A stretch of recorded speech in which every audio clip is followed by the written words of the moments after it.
রমজান মাস আসার আগ থেকেই রমজানের প্রস্তুতি গ্রহণ করতেন। এই মাসে আল্লাহ রসুল বেশি বেশি করে রোজা রাখতেন। সাহাবায়ে কেরাম বলে, ইয়া রাসূলুল্লাহ, ইয়া হাবিবাল্লাহ, অন্য মাসে তো আপনি এত বেশি রোজা রাখেন না, শাবান মাসে আপনি রমজানের পরে এত বেশি রোজা রাখেন কেন?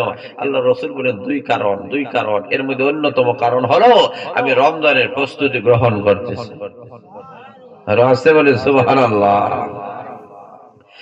আমাদের লক্ষ্য করে দেন, এমন একটি মাস আমাদের সামনে আসতেছে, যে মাসের নাম হলো রমজানুল মুবারক। আল্লাহ রাব্বুল আলামিন এই মাসের দাম, এই মাসের সম্মান, এই মাসের মর্যাদা আল্লাহ বাড়ায় দিয়েছে। এই মাসের কারণে মহান আল্লাহ রাব্বুল আলামিন ইবাদতের ভ্যালুগুলো আল্লাহ বাড়ায় দিয়েছে, ইবাদতের পজিশন আল্লাহ বাড়ায় দিয়েছেন, সম্মান মর্যাদা আল্লাহ বাড়ায় দিয়েছে। আল্লাহর নবী বিশ্বনবী রাহমাতুল আলামিন বলেন, রে আমার উম্মতেরা, অন্যান্য মাসে যদি তোমরা একটা নফল বন্দেগী করো, নফল করলে নফলের সওয়াব দেওয়া হবে, কিন্তু রমজানুল মুবারকে একটা নফল বন্দেগী যদি আমার উম্মতের মধ্য থেকে কেউ করে, আমার মহান আল্লাহ তাদের আমলনামায় ফরজের সমান সওয়াব দান করে দিবে। আর যদি রমজানুল মুবারকে একটা ফরজ যদি আদায় করা হয়, আল্লাহর নবীজি বলেন, অন্য মাসে 70টা ফরজ করলে যেই পরিমাণ সওয়াব, ওই পরিমাণ সওয়াব মহান আল্লাহ তার আমলনামায় দান করে দেন। তাহলে বুঝা গেল এই রমজানুল মুবারকে অনেক দাম, অনেক সম্মান আর অনেক মর্যাদা। আল্লাহ নবী বিশ্বনবী রাহমাতুল আলামিন বলেন, রমজান মাস আসার পরে আল্লাহ রাব্বুল আলামিন ফেরেশতাদেরকে ঘোষণা করেন, ফেরেশতারা আবার জান্নাতটাকে মনোরম করে সাজাও, সুন্দর করে সাজাও। জান্নাতকে সুন্দর করে সাজানো হয়, জান্নাতের পাতাগুলা খেলতে থাকে, দুলতে থাকে। এমনি জান্নাতের উপর পরিরা ডাক দিয়ে বলেন, জান্নাত এমন সুন্দর করে কেন সাজাইতেছ? জান্নাতের এমন সুন্দর সুঘ্রাণ, এমন ভাবে বাতাস বইতেছে, জান্নাতের বাতাসের কারণে জান্নাতের পাতাগুলা আল্লাহ রচনা করতেছে। কেন এত আনন্দিত? কেন এই যে সুন্দর করে জান্নাতকে কেন সাজানো হইতেছে? এমনি ফেরেশতারা বলেন, আরে ওর পরেরা, তোমাদের কি জানা নাই, এই যে তোমাদের সামনে আসতেছে এই মাসের নাম হলো রমজানুল মুবারক। জোরে বলেন আল্লাহু আকবার। এই রমজানুল মুবারক আসতেছে আল্লাহ রাব্বুল আলামিনের এই মাস, এই মাসটা দুনিয়ার কোন মানুষের মাস নয়, এই মাস হয়েছে আল্লাহর মাস। জোরে বলেন কার মাস? আল্লাহর মাস। এই কারণে এই মাসের দাম আল্লাহ বাড়ায়া দিয়েছেন। জান্নাতকে মনোরম করে সাজানো হয়েছে, জান্নাতের 8টি দরজা খুলে দেওয়া হবে, জাহান্নামের 7টি দরজা বন্ধ করে দেওয়া বন্ধ করে দেওয়া হবে। এই মাস এতই সম্মানিত, যে মাস আসার কারণে আল্লাহ রাব্বুল আলামিন মিস্টার ইবলিসটাকে মহান আল্লাহ বন্দী করে রাখেন, জেলের ভিতরে আল্লাহ ঢুকায়া রাখেন। জোরে বলেন আল্লাহু আকবার। আল্লাহ রাব্বুল আলামিন বলেন, এই মাস বড় দামি মাস, বড় সম্মানিত মাস। এই মাসে তোমরা কদর করবা। এই মাসের প্রতিটি ঘন্টা, এই মাসের প্রতিটি ঘন্টা, প্রতিটি মিনিট, প্রতিটি সেকেন্ড গুলা তোমরা তোমার মহামূল্যবান মনে করবা।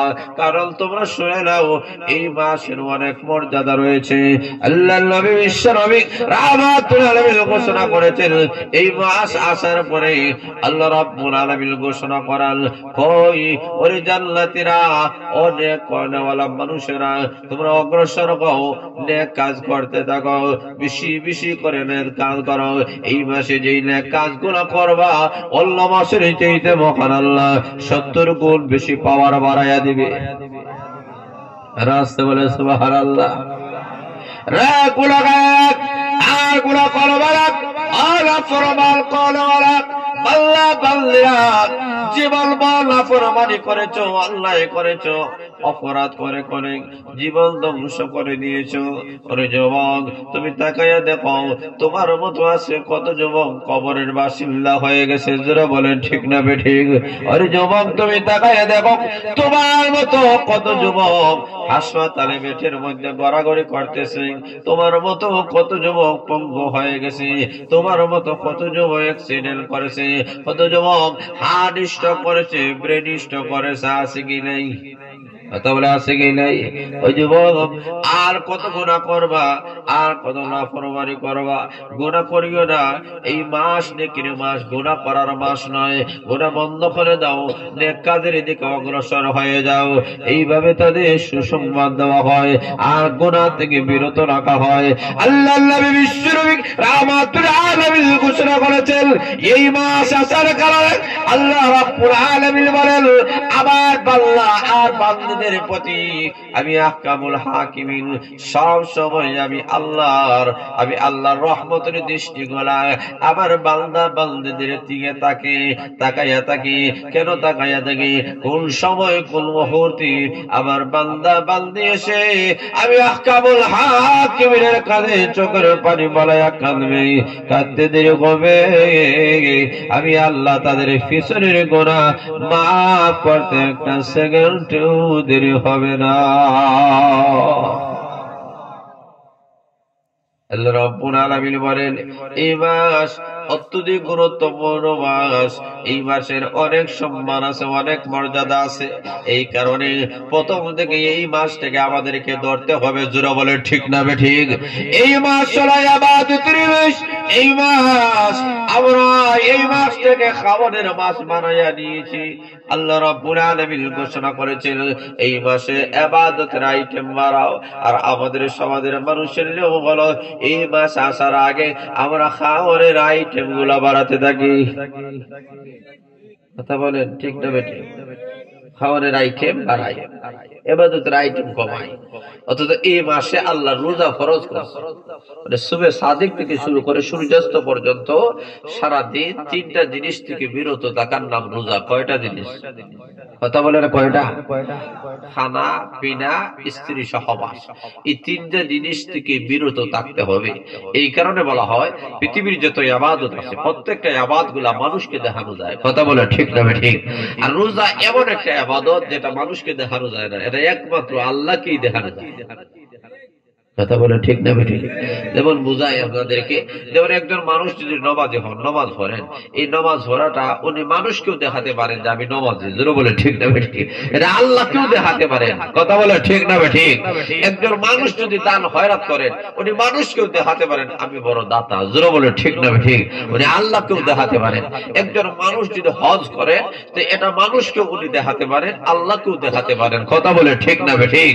তাহলে অন্যান্য যত ইবাদত গুলো আছে প্রত্যেকটা ইবাদত গুলো মানুষকেও দেখানো যায়, আল্লাহকেও দেখানো যায়।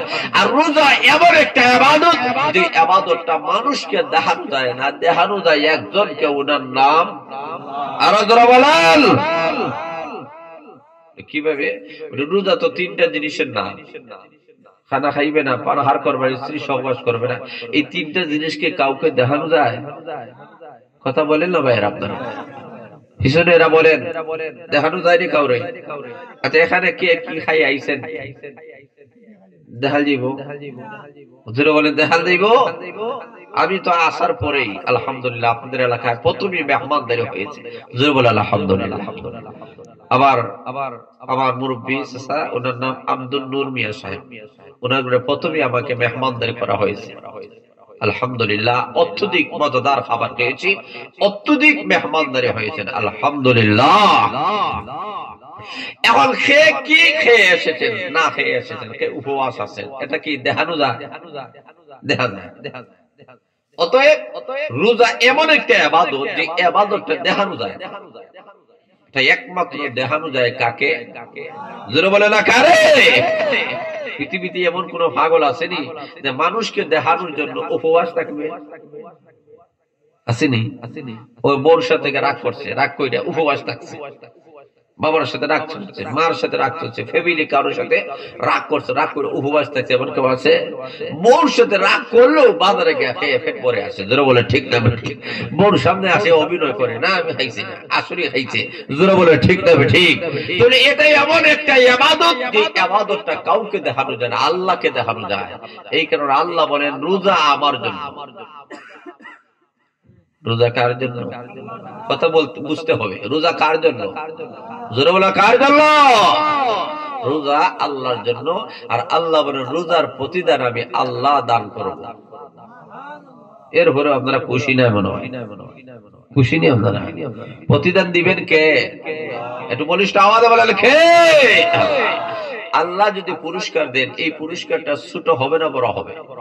আরো যারা বলেন, বাংলাদেশের রাষ্ট্রপতি যে কাউকে কোন উপহার দেয় আর সাধারণ কোন মানুষ যে উপহার দেয়, দুইটা কি সমান?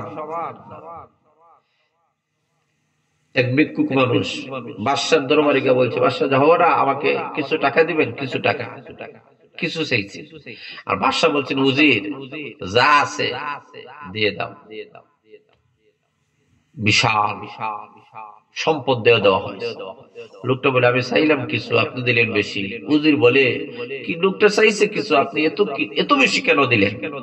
বাদশা ডাক দেয়, হয় সে চাইছে তার যোগ্যতা অনুপাতে, ফকির মানুষ তার যোগ্যতা অনুপাতে সে চাইছে, আর আমি বাদশা দিয়েছি আমার শান অনুযায়ী।